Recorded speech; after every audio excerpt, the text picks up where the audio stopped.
Hi and welcome. Hopefully, this is streaming live into my page. I'm just going to check that that is the case.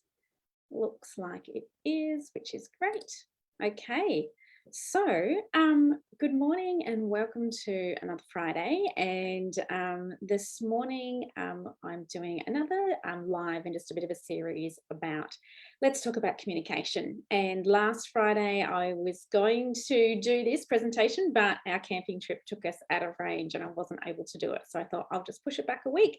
And so this morning I'm talking about what happens and if you found yourself in this position, when your child or children or teenagers don't seem to either listen to the advice that you want to give or you find yourself making maybe the same suggestions over and over and over again, whether it's to do with something that you know that they're working on, or whether it's an area that is an area that they're kind of having some trouble with, or perhaps it's just maybe a common problem that keeps coming home from school or wherever from, and you kind of might give them some suggestions or ideas, but they seem to be quite resistant to either taking it on in that moment, or maybe they'll agree a bit, but then the same thing keeps coming back up again. So you're kind of not getting any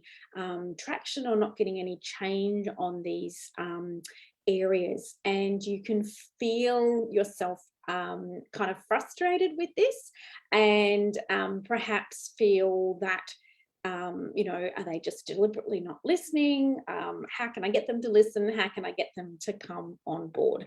So if that is something that you have experienced at all, this might be really helpful for you. So one of the things I want you to begin thinking about when we are in a situation like this, when perhaps we know there's some skills that we want our kids to put into practice. Perhaps they, like I said, maybe it could be friendship issues, or it could be managing their emotions, whatever it might be.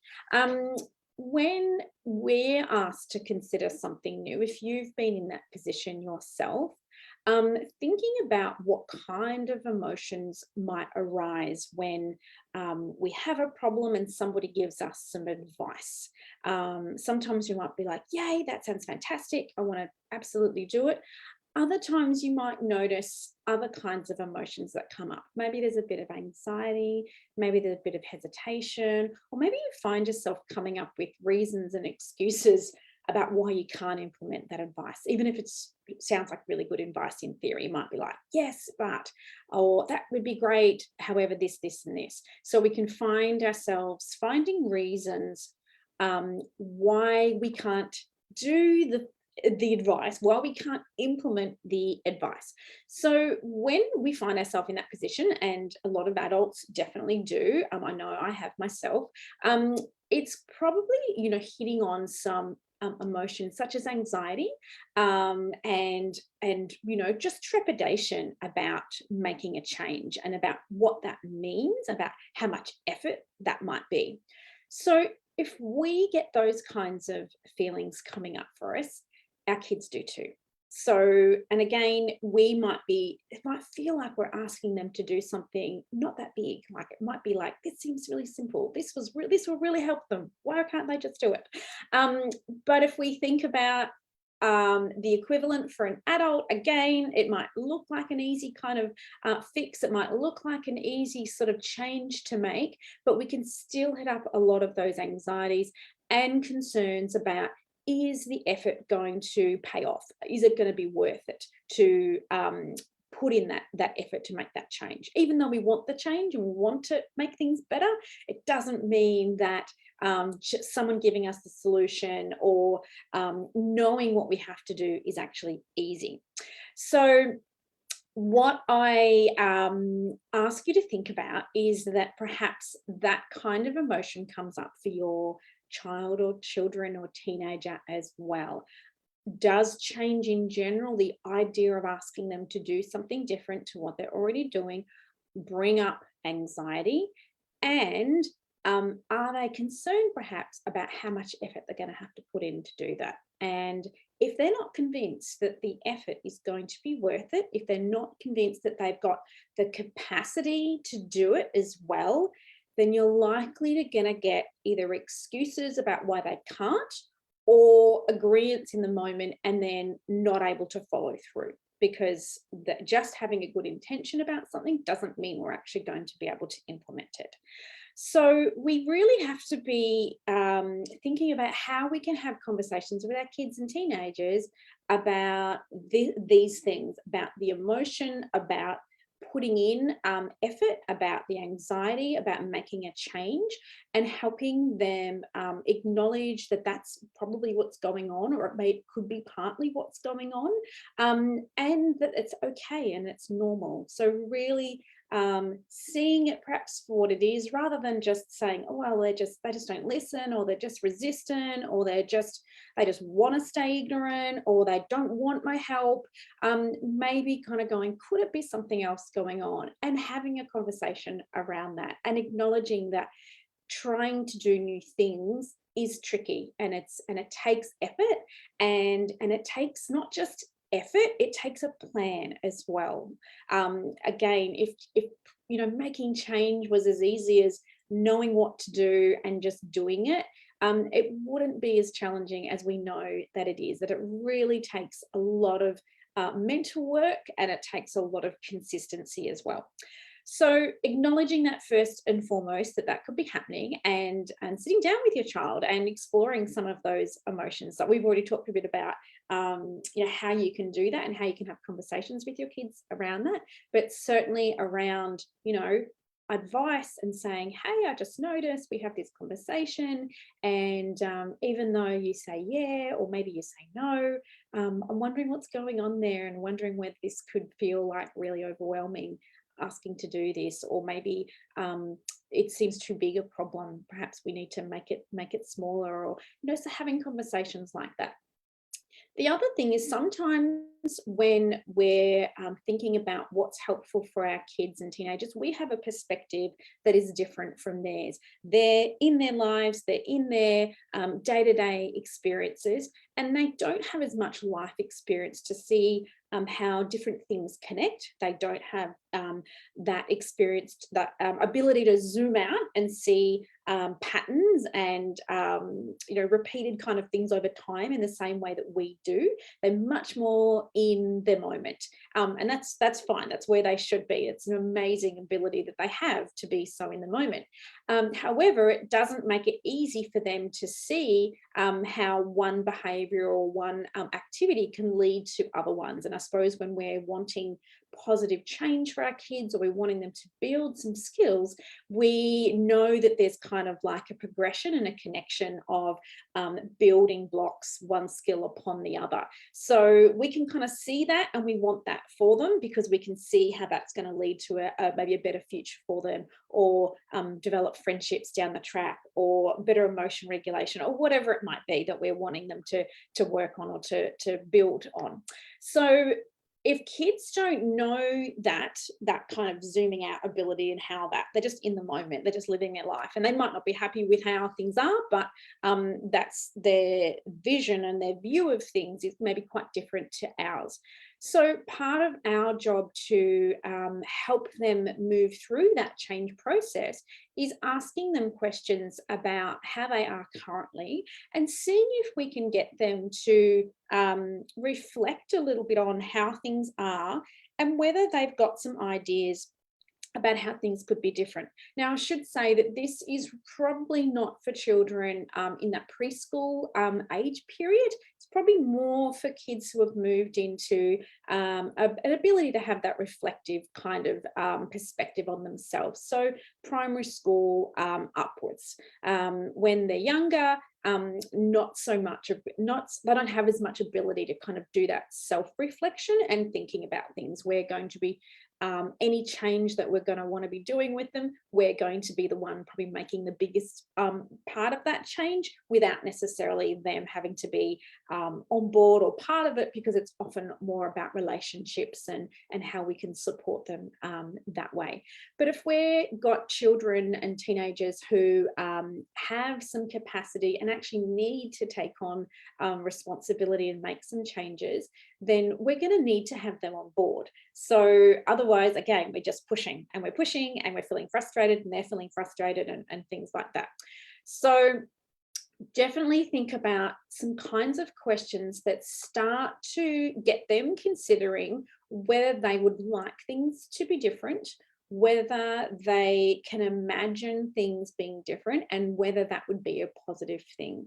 So sometimes we use questions like, if you could wake up tomorrow and make a magic wish, what would you wish for? What would that look like? What would your life look like? Would anything be different? Would things be the same?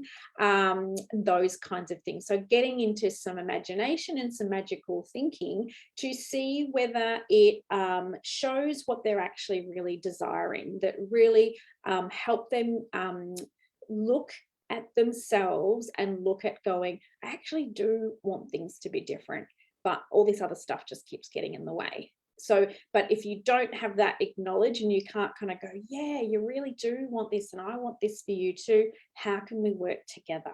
So we really want to be at their pace and be really patient with this exploring phase about what it would take to make things better and different, and how can we kind of push through the worries and the anxieties and the other challenges that might come up when we're wanting to make a change, and how we're going to be a team and how we're going to work together and figure it out. So it's not having all the answers, it's not knowing exactly what we're going to do, but it's certainly having that communication and having that those conversations about one step at a time. Let's see if we can figure this out together. So certainly helping them explore reasons for change, reasons for doing things differently is really important, because it's hard. And so we're going to need to come back to those. We need to be really sure that their heart is in it and that they want it. And when things get really tough, we want to be able to remind them of that and go, we know it's really tough, but remember, this is our why. So we know for adults, we need to come back to this why ourselves all the time. If we're trying to implement change, children are no different. They need to be supported. They need to work through any issues in terms of going, oh, should I, shouldn't I, is it worth it, is it not worth it, I'm not really sure, can't be bothered, don't like how it is, but I don't know if I can be bothered doing this, it's too much work. So really exploring all of those things together so that you get to be their cheerleader and their supporter when it comes time to kind of implementing some hard things or making some changes that again are not easy for them. So we can begin to explore what are the good things about making a change. What would be the good things that could happen if we push through our anxiety, if we push through and made some effort. And what are the bad things about it too? We got to look at both sides of it. So look at all the challenges that might come with it. Look at all the things that you don't like about having to do things differently and how it might not feel fair, and exploring all of that. So don't shut down any conversations or any parts of it. Let them really kind of talk it all through, because it's an important part of kind of knowing that sometimes our minds aren't made up. Sometimes we're like sitting on the fence with wanting things to be different, and that's okay. If we try to push somebody when they're sitting on the fence, it then again becomes about you trying to get your child to do things that they're going to be pushing back and resisting because their heart's not really in it and they don't feel like they've been listened to. So we really want to be sure that they're ready and they're convinced about it. It doesn't mean there's not going to be times when they'll falter, or when they'll go, I don't want to do it, or I can't, or it's too hard, or it was, too tricky or too difficult, or I tried but then it didn't work. That's all part of putting in and making change. That's all part of the process. But as long as, I suppose, that initial commitment is something that we kind of go, okay, we've agreed to do it. Doesn't mean there's not going to be days when it feels like you're going backwards. Again, saying that that's probably part of it as well. We again know ourselves that change isn't just this smooth trajectory. Sometimes it's really bumpy. Sometimes we go forward a couple of steps and then we feel like we've gone backwards a couple of steps. But it's again going, why are we doing this? What is our why? And again, adults have that ability to zoom out and see the longer term kind of consequence of doing things in the moment, but also seeing the positive long-term change that can come from tweaking our behavior in small moments, in small day-to-day kind of ways. And again, for kids, that's a bit harder for them to see, and that's why they need so much support and encouragement at implementing this kind of stuff. So if you've worked through all of that, and you've really kind of feel now that you're having a conversation about what change are we aiming for, what do we actually need to do. So the next thing is kind of going, okay, we know that we want things to be different. We don't feel like that you're talking at your child anymore. It feels like you're having a conversation together about how we can make things better, because you've really taken some time to talk through all the reasons why we should do it, and all the reasons why it would be really hard to do it, and maybe we shouldn't do it. And again, sometimes it's about timing as well. So sometimes you might go, yeah, we know we really need to do this thing, or we really need to make this change, but there's so much other stuff going on. Now's not the right time. And that's okay to shelve it, to pause it and say, we've got too much going on at the moment, or we're just going to wait until things settle down a little bit and we're going to come back to this and have this conversation again. Or maybe you as a parent and the supports around aren't able to do that in a way that you want to, or maybe you need to get some external help with that as well. Maybe it's like, this might be something that, yeah, we can talk with our occupational therapist, or child psychologist, or a teacher, or an aunt, or whoever it might be, to bring them in and bring them to be part of this change process, because it can be really helpful having different supporters involved with this as well. But if you've got to the stage where they're keen to implement some change and suggestions, then it's about really being clear about what they actually have to do, and what are those steps a change going to look like. So sometimes, particularly if it's a fairly, if it's a new skill that they're trying to learn, or if it's a whatever it might be, but it needs to be clear about what the change is. What are you asking them to do? How are they going to know when they've done it? How are you going to know? And what's going to be the celebration when that's done? Is there going to be kind of progressive kind of markers so that you're getting closer to this change? Or is it just going to be kind of like one big thing? We're going to go, yes, I've faced this fear, or I've pushed myself out of my comfort zone and I've introduced myself, or made a new friend, or I've pushed through a fear that I had, whatever it might be. Or is it something more gradual, like I'm working on labeling my feelings a bit better, or I'm using my words more effectively than I have been in the past, and we're kind of like celebrating just getting more consistent with that skill, if that's something that we're working on. So we need to know what that actually looks like, and we need to know how we're going to do it and how we're going to celebrate it. So it's really, really important that there's like markers along the way, and that there's ways of kind of giving that feedback to your child so that they know they're on the right track, and that they can feel really good about themselves because they pushed through a lot of discomfort to get to that point. Again, thinking about ourselves as adults, when we're implementing new change and we're wanting to do new things, we need that ongoing encouragement. We need support. We need cheerleaders around us, even if we've started on that journey, just to keep that momentum going, especially if it's a bigger change over a longer period of time. It's really, really important that that's not overlooked in terms of having that kind of plan. So yes, because so many times we can get disrupted. We can have really great motivation at the beginning, and then the wheels kind of fall off, or something disrupts it, and then we go back to life before we kind of started this change, and that's really, really common. It takes a fair bit of again, internal motivation. So this idea that it comes from within, and we believe we can do it. So that's really important as well. We have to believe that it's possible, and some kids don't have great self-belief about it. We might have that for them, but they don't have that, so that makes a difference. And I think it means it's quite fragile when we're making a change like that.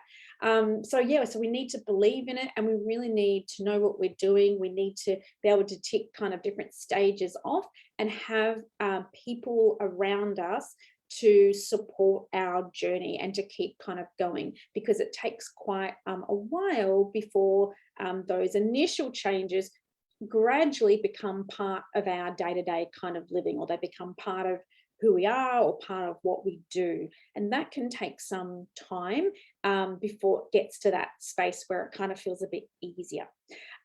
So because usually it's like all that work at the beginning, and then it's like we've got to keep it going, got to keep it fresh, got to keep it kind of a bit of momentum. So having cheerleaders, having people around to support you is important. I know for adults it's incredibly important, and so it's equally as important for children.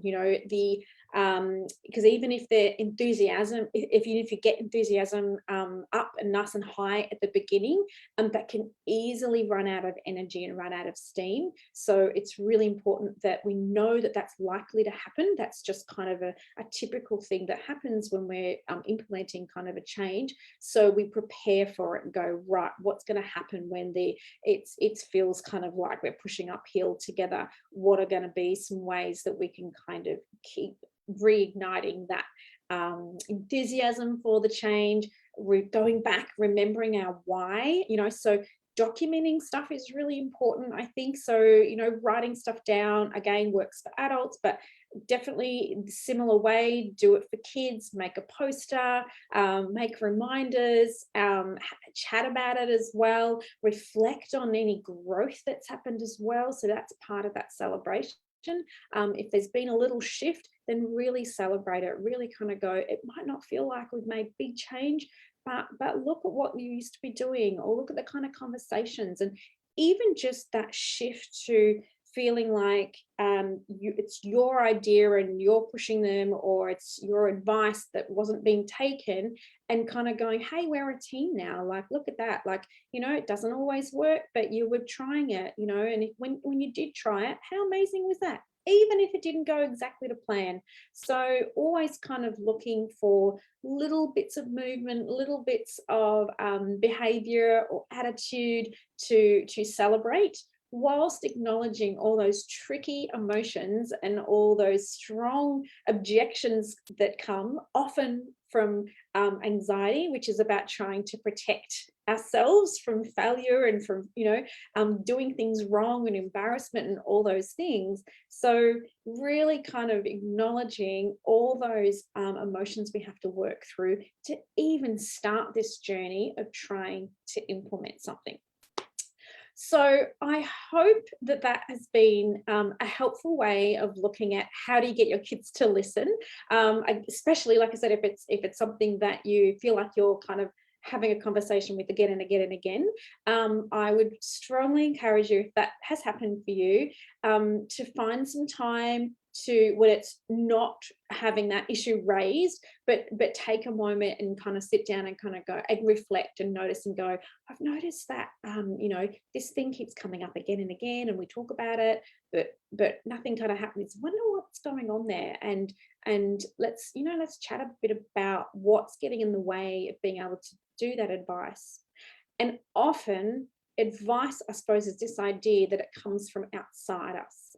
So if we've got that kind of thing happening where the child or the young person feels like it's your idea, then again, if you can re-look at it and go, okay, that was just one suggestion I had, let's actually problem solve together. Because if it's a solution they've developed or worked on, they're going to have a whole lot more ownership. And then when they own it, they're much more likely to implement it as well. So yeah, taking a time to sit down and maybe begin some of these conversations, and it just helps you to know that these stages that happen are fairly universal.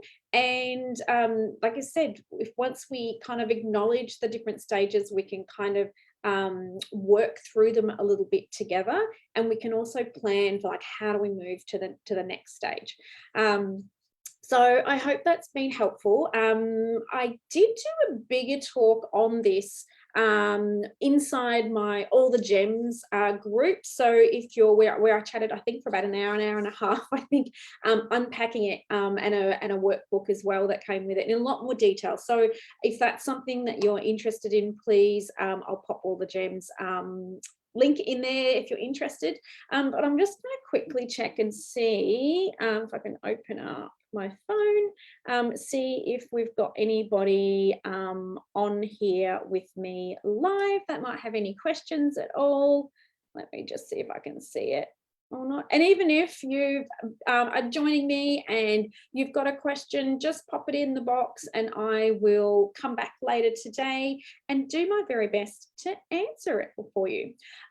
So the other thing I just wanted to mention to you is that in May, I am going to be running Glimmer again, which is my group for parents who are new to learning about an autism diagnosis in their family, their child or teenager perhaps has been diagnosed or identified as autistic, or perhaps you're on the waiting list to have that happen, and you're in that learning phase and trying to figure out where to go and who to see and how it all comes together and what you should, make as a priority, all that kind of stuff. So I'm running that. It'll probably be around mid-May, and it'll run for 4 weeks in an online parent group.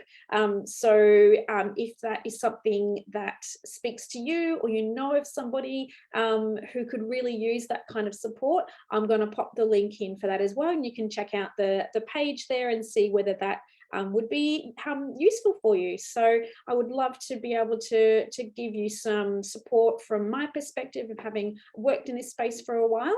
But yeah, so that's probably all I am going to chat about this morning. I've got some more things to do today. I've got a lovely catch up with my mentor, and then I've got some book writing to do as well. So have a really wonderful Friday, and I will catch you back next Friday. You can join me live if you want to, or pop some questions in during the week. That's totally fine. So I hope it's been helpful, and I will talk to you very soon. Take care.